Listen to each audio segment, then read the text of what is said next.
Revanth Reddy hybrid chief minister KTR का इल्जाम। BRS के वर्किंग प्रेसिडेंट केटीआर ने रेवंत रेड्डी को सख्त तनकीद का निशाना बनाते हुए इन्हें हाइब्रिड चीफ मिनिस्टर करार दिया। नई हदबंदी में साउथ इंडिया के साथ होने वाली नाइंसाफी को हरगिज कबूल न करने का ऐलान किया। केटीआर ने मीडिया से बातचीत करते हुए कहा कि रेवंत रेड्डी की सियासी मौक़िफ़ में मुस्तकिल मिजाजी नहीं है।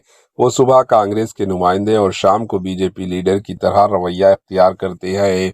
वो कांग्रेस से कबल टीडीपी में थे, इससे पहले कौन सी पार्टी में थे सब जानते हैं। रेवंत रेड्डी की गलत हुक्मरानी से तेलंगाना के कर्ज में गैर मामूली इजाफा हो गया।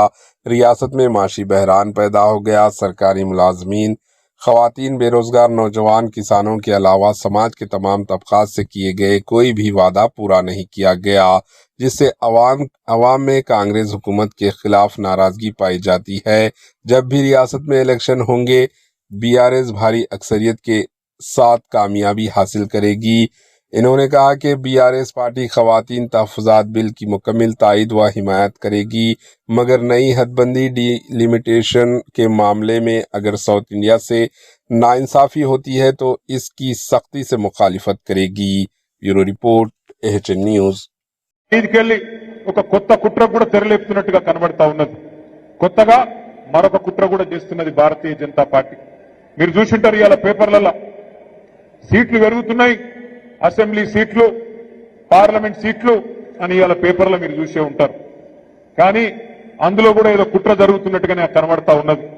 ఎందుకంటే బయటికి ప్రధానమంత్రి మాట్లాడినప్పుడు, నిన్నగాక మొన్న కేంద్ర మంత్రి కిషన్ రెడ్డి మాట్లాడినప్పుడు 50% సీట్లు పెంచుతున్నామని చెప్పింది.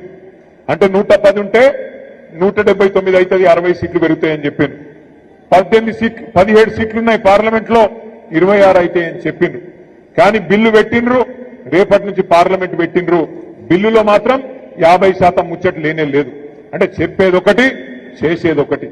మీరు ఒక్క మాట యాది పెట్టుకోండి, భారతీయ జనతా పార్టీ ఎన్నటికి కూడా తెలంగాణకు మిత్రుడు కాదు.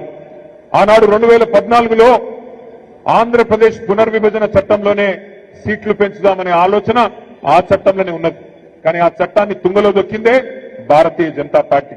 మళ్ళీ ఈ రోజు సీట్ల పెంపు పేరు మీద మళ్ళీ కొత్త డ్రామా చేస్తూ మహిళా రిజర్వేషన్ అని చెప్పి తీసుకొస్తా ఉన్నారు. మహిళా రిజర్వేషన్ కు మేము అనుకూలమే.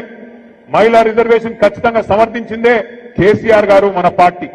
శాసనసభలో, శాసన మండలిలో తీర్మానం చేసి కేసీఆర్ గారి నాయకత్వంలో మహిళలకు ఖచ్చితంగా చట్టసభల్లో 33% ఇయ్యాల్సిందే. మేము ఇక్కడ మార్కెట్ కమిటీలో ఇచ్చినాం, స్థానిక సంస్థల్లో 50% ఇచ్చినాం, మీరెందుకు ఇయ్యరు అని చెప్పి శాసనసభలో, శాసన మండలిలో తీర్మానం చేసి పంపిందే కేసీఆర్ ప్రభుత్వం, బీఆర్ఎస్ పార్టీ. దాని విషయంలో ఇబ్బంది లేదు.